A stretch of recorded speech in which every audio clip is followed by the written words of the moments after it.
think of the positive outcome and how that will feel when you're afraid. Alan and I get afraid just like everybody else. And I've been in front of this microphone so many times. I am more confident in front of this microphone than probably anywhere else. But I still have moments before we do these where it's like, I hope this intro goes well. And so fear chasing is, I am afraid, admit it, courage, do it anyway. And people talk about this a lot, but I think there's a lot of people who, most of their lack of fear that you're witnessing is actually ego. Next Level Nation, welcome back to another very special, as always, NLU Weekly Live Podcast, week number 131. You're not the only one who is afraid of your fear. So, as you know, first of all, happy Monday for all of those tuning in live. Happy Indigenous People Day. Alan and I did a behind-the-scenes virtual monthly meetup, number 10 or 9? 10. Number 10. Last week. And one of the questions we posed was, what is everybody afraid of? And we got some very common fears, but a lot of people had similar ones. So we figured a lot of people in not only the self-improvement industry, but just in the world are trying to convince you that they're not afraid of anything, that they don't deal with what you deal with, that they're not afraid of the same things, that life is pretty easy and you should get over your fears. Now, I think you should lean into your fears, but just because you have a fear does not mean you are alone. So the top 5 or 6 fears were judgment. So what people think, fear of being embarrassed, looking like an ass, that was mine. Letting other people down, that's definitely something I think Alan and I deal with for sure. Disappointing other people and looking stupid. I was on a podcast last Friday. It was my last podcast of the week because I don't think I had any on Saturday. And the podcasts I go on sometimes are very interviewee, where it's like, I'm going to ask you this question, you're going to give me an answer, I'm going to ask another question, and it's just this back and forth. The ones I really like are the ones that are conversations. And this one was a conversation with 2 young ladies who are both art therapists or art counselors. I'm not exactly sure what their job title is. But one of the things that we were talking about is the amount of shows I've been on. And I had this realization, and I told Alan this behind the scenes, where I realized between the 1,120 episodes we've done and the 350 or 400 other shows I've been on, there are going to be people out there who just do not like me, based on the fact that they'll hear an episode and maybe my message, my energy, my attitude, whatever, my delivery is not something that they enjoy. And it was very, very real for me in that moment, Alan, where I said to them, I said, honestly, you might hear me on this podcast and you might assume that I'm super confident and I don't care about judgment and I don't care about what people think and I don't care about rejection. And I said, honestly, all of those are true. I am terrified of all those things. And I think that me going out there and admitting it is valuable. And it's important because the last thing I want is for somebody to hear me on here and assume I don't deal with any of the problems that they deal with, that I'm not afraid of any of the things that they're afraid of. And I figured this would be a good episode to chat about that. I think the thesis here, Kev, for me anyways, is going to be, you are afraid of all those things, and I am as well. But as we grow and evolve, I think we're just a little bit less allowing those things to control us. I often talk about how there's 2 main motivators in life. There's aspiration, which is wanting more, better body, better business, better life, better whatever, better relationship. And then there's fear-based motivation. So there's aspiration and there's fear. And they're both very, very motivating. I tell a story about, I used to have a loop around the block that I used to do growing up. And there was this one time that I was doing, it's like 2-mile loop. And I was doing it at dusk. And I remember I wanted to beat my time. And I remember it was like dusk and it got like dark quicker than I thought. And I remember I started running way faster. And I remember thinking to myself, like, we tell ourselves a story that these aspirations are enough to motivate us. But I'm telling you, I ran faster when I was afraid. So this is the story.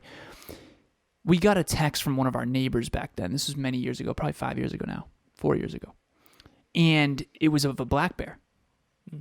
And they had a black bear in their backyard, which is right near this loop I'm talking about. And as it got dark out, my mind started messing with me when I'm running this loop because it's very much in the woods. And I remember thinking like, oh, Like, okay, so it's dark, and like, what would I do if I saw a black bear? And then would the black bear know that I'm afraid and then chase me? Like, it became this whole thing. So I started running way faster because I wanted to get home as soon as possible to get as much daylight out of this as I could. And I remember, I'll never forget this. I remember thinking to myself, people want to be motivated by these aspirations. Better business, better body, better relationship, dream home. Like, I get it, right? And that's great. But fear is more motivating. It's just more motivating. And so how do we take our fears and master them? Not to the point where they don't exist. Courage is not the absence of fear. It's not. It's you are afraid and you know it and you own it, and then you go and do the thing anyway so that you can fear chase. One of my clients has fear chasing as her main MIM, is what we call it, most important metric. And I'm telling you, Kev, when she chases her fears, these opportunities are coming that never would have come. And so instead of telling yourself this story that Kevin is no longer afraid of judgment, or Kevin is so confident now, even though he was so petrified of the microphone, for the first 150 episodes, instead of thinking Alan's so confident and not afraid, that's not true. What is true is that we are just a little bit less afraid than we used to be, and we've incrementally, I'll be a little less afraid of the next live podcast than I am right now. And the podcast after that, I'll be a little less afraid than I am at the next one. And so what if it's just a little more percentage, a little more percentage, a little more percentage less afraid, but it never fully goes away? I'm never fully going to not care what people think. No matter how hard I try, there's always that part of me that is like, you know what? That thing that I said on episode 952 that was so dumb. Like, what if someone were to listen to that, take it out of context, and post it on the internet? What if when Kevin and I are more successful, someone takes a clip from one of our first episodes when we were saying some really unintelligent things and then posts it all over the internet? Of course we're afraid of that. That's called being human. And so that's what this episode, I think, is about, is whether it's the monthly meetup and talking about fears in front of people privately and everyone's saying, honestly, I'm afraid of judgment times 5. Somebody literally wrote that in the chat. I'm afraid of judgment times 5. Thank you for admitting that. There's a lot of people who say, I don't care what people think. Yeah, BS. BS, right? And oftentimes, the people who care what people think the most, okay, I don't care what people think, but yet every picture on Instagram is this exact pose, right? No, of course you do. We all do. I'm not making it wrong to be afraid of judgment. I'm making it wrong to lie to people that you're not, when in reality, you definitely are. I'm a podcaster who has 1,500 reps, and on my other podcast Growth U, I still get nervous every time when I start an episode, because that's something new that I haven't done before in a long, long time. I haven't done a solo episode other than that since I started in like in 2017. That's when I was doing solo episodes, or 2016, 2017. So for me, I think what it is in the very beginning, you should be scared. You should expect to be afraid. You should be nervous. You should probably, and I'm not saying you should care what people think, but it's okay to. You should accept the fact that you care what people think. Because in the very beginning, that's when you're the least talented, probably, and you're comparing to people who have been doing it for a long, long time. That's one of my biggest fears, and I've said that, and it's a focus. I don't want to lose sight of what it was like to start the journey, because if I lose sight of what it was like to start the journey, I can't give good advice. I can't create good episodes. I won't create actual impactful content, because it'll be, well, just don't care what people think. That's not how it works. I told this story before on the podcast, but I think this is the best possible story for an episode like this. Taryn said to me, this was probably 2 years ago, she said, hey, there's this thing called Skip the Small Talk. And it's this event where you go and you have deep conversations with people. And immediately it's like, oh, I don't want to do that. I do not want to do that. It's not public speaking, but you're starting conversations with strangers. And that's weird. That is just weird. And I think everybody has a subconscious or conscious fear of, how is that going to go? It's going to be weird. Whatever. So we go to this place. And there was probably, I don't know, maybe 30 people there. And you sit down at a picnic table. It's indoors. And somebody's sitting across from you. And the host gives you a card. And I think the first one was, if you were a jungle animal, what would you be? And that's how you break the ice. And then you just start a conversation on that. What was your And then answer? they say, I think I said lion. Or maybe gorilla. I think I might have said gorilla because I'm kind of built like a little gorilla. Yeah, I'm kind of built like a little gorilla. So then they said, we're going to set a timer for 5 minutes and we just want you to talk. Just for 5 minutes. It's like, okay, interesting. Something very unique happened for me where I actually felt in my element. I was like, oh, this is great. I would do this every week. This is awesome. I love this. Why? Because at that point I had, I don't know, 400 episodes maybe? So we had a lot of interviews at that point. So I felt comfortable. Now, I was still afraid though. I was still terrified when we went to do it. I told Taryn, I said, I'm like super nervous. This is way outside of my comfort zone. And it ended up going really, really well. We went to a wedding on Saturday. And I had that moment where I was like, I do not want to dance at this wedding. I'm not a great dancer, believe it or not. Not a great dancer. My body doesn't really move that way. But I know it's important to Taryn. Now, this is what I said to myself. This was my self-talk. There are going to be a bunch of people that are on the outside of this dance floor. And the vast majority of them, the reason they are on the outside, the outskirt of the dance floor, is 1, they haven't built up enough liquid courage to dance. 2, they're afraid of what everybody else thinks. That helped me understand that everybody in here is afraid of what everybody else thinks.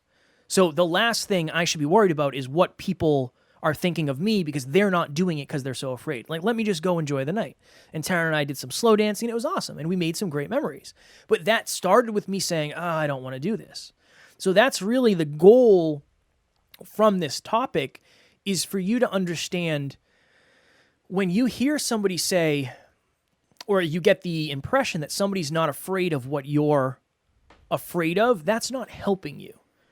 The question is, what do you do when you're afraid? How do you get through it when you're afraid? Who do you talk to when you're afraid? Do you take action when you're afraid? Do you think of the positive outcome and how that will feel when you're afraid? Alan and I get afraid just like everybody else. And I've been in front of this microphone so many times. I am more confident in front of this microphone than probably anywhere else. But I still have moments before we do these where it's like, I hope this intro goes well. I hope I don't run out of things to say. It's different when you're live. I hope I don't misspeak. I mean, at least if I misspeak in another episode, we can edit it out. This is live, right? And it's not in front of 100,000 people yet, but still, it's nerve-wracking. And if we don't say that, or I'll speak for myself, if I don't say that, I'm not really empowering you to actually understand and face your fears. And that's always my goal. Hey, I wanted to give my experience working with Kevin and the rest of the Next Level University team. It has been such a seamless relationship. He is so easy to work with, Kevin, and he gives you all the information you need but doesn't overwhelm you. He's also meets you where you're at, so whatever you want to do, he'll make it work. And it's just, there's no stress, there's no drama, and everybody else that I've worked with has been patient with me because I am not technologically savvy. So they've been helpful and patient and just encouraging, and it's just been a fantastic experience. I highly, highly recommend working with them. Kev, Group 8 had 12 people in it, and we had our first session last Tuesday. It's it's all Next Level community members, but these people are all meeting each other for the first time. So if you thought about group coaching, don't worry. This is a fear-chasing moment. We all do it, Kevin and myself included. The very first part of the very first session, there's 6 sessions bi-weekly, 90 days, is round-robin introductions. And it's 3 questions. I forget them off the top of my head. The first one is, who are you?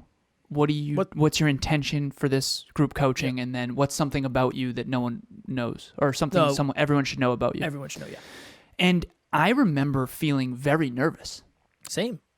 Like, very nervous. It's so interesting to me how I can do book club every week and jump on this live every week and do, at this point, 250 plus speeches and thousands of coaching calls and thousands of podcasts, and still be like scared of like group coaching. Like, what is that about, right? And you just get to this point where you realize, okay, there's never really going to be a time where I'm not at least a little bit uncomfortable around a new group of people. Because these 12 people, while we know of all of them, we've never had them all in one room. where we're all trying to get to know each other. And I actually misspoke hard in the introduction. Do you remember how long it took me to say the new way I identify myself? So I'm trying to rewire the way in which I present myself, and it's coach and consultant, trainer, speaker, podcaster, and writer. Okay, that time I got it right. I tried to introduce myself in this group, and I choked up on like the writer part. I think it was like a 3 Mississippi pause. It felt like a minute. It felt like forever. And it was just a terrible introduction, and I was the second one to go. And then someone went after that. I think Mike, his name's Mike. He was very, very nervous. He just admitted it. He said, I'm so nervous. And we're like, you're good. Yeah. Everyone's nervous. Everyone here is nervous. Let's stop pretending anyone's not. And so I think I just swallowed a bug. Speaking of which, being nervous. This idea that you're going to somehow reach a place where you're not afraid of judgment, or you're not afraid of looking like an ass, or you're not afraid of looking stupid or embarrassed, or you're not afraid of asking a dumb question, or you're not afraid of disappointing other people. It's not real. And it's empowering to know that it's not real. It's not a 1 or a 0. It's not you're afraid or you're not. It's you can get a little bit less afraid over time by, guess what, actually doing the thing anyway. And so fear chasing is I am afraid, admit it, courage, do it anyway. And people talk about this a lot, but I think there's a lot of people who most of their lack of fear that you're witnessing is actually ego. And I'll just say this, Kevin, and I knew why this was happening, but like when you were running that round robin, there was a slight, it's very slight, but there was a slight amount of ego. And I know it's because you were nervous and you were overcorrecting because you needed to run the room and you couldn't just slink into your chair like you were running it. And like I kind of did. And so when people seem super confident with that little hint of ego, it's most likely because they're deeply afraid, and it's a protector. It's a protector. And I've been guilty of that. Kevin's been guilty of that. And the weird thing is just admitting you're afraid and just owning it is actually way easier. Just like, okay, I'm afraid to misspeak.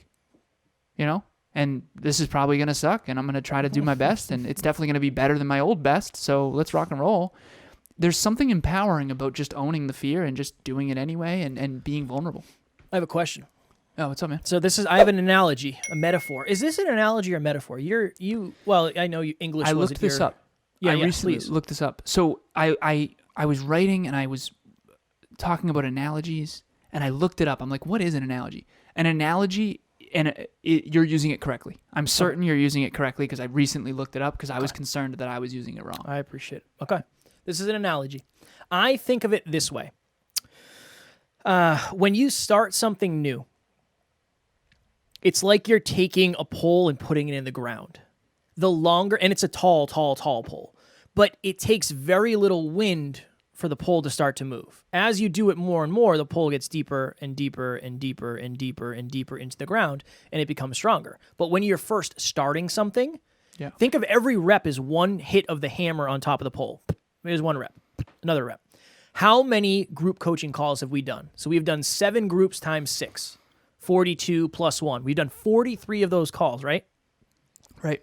43, okay? This is week number 131. Are you 3 times more confident here than you are there? I feel like I am. Yeah, definitely. Okay. Definitely.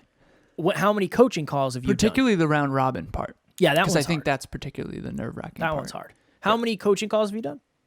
1,300. So you've done more coaching calls. Well, you've probably done that many podcast episodes, but still, okay. I'm willing to bet you're probably more confident coaching than you are almost anywhere else. Yeah, definitely. But the team huddles that I count, so technically is coaching because I coach the team. So it's actually like 2,700. That's wild. It's very, very high. Yeah. And I feel the most competent there. Definitely. Yeah. I think that's the interesting thing is, and the reason I use that analogy, are you okay? I swallowed a bug for sure. You did swallow a bug for sure. I'm all right, but... Okay. Yeah. Weird things going on over there in Studio Day, Jeff. Well, you know what it is? It's this fake plant grows bugs. I'm joking. The reason I used that analogy was I might have 1,200 and I don't know what episode, 1,223 or something reps of this, but I just started a new podcast, and that's different. It's completely different. That pole is not on the ground yet. It's just there. It's just on top of the soil. And a small gust of wind could knock it over. I think I've done 12 episodes. That's going to be my new analogy is you just don't have the reps yet. You don't have the reps and you don't have the proof. And I think we all deal with all of this stuff at the beginning. All of it. And if you run from your fear and avoid your fear or tell yourself a story you're not supposed to be afraid, then you're not going to put in the reps and you're going to stay more and more and more afraid. So it's a self-fulfilling fear. It's like a circle. It's like, I'm afraid, so therefore I'm not going to do this action. Therefore, I'm going to stay even more afraid.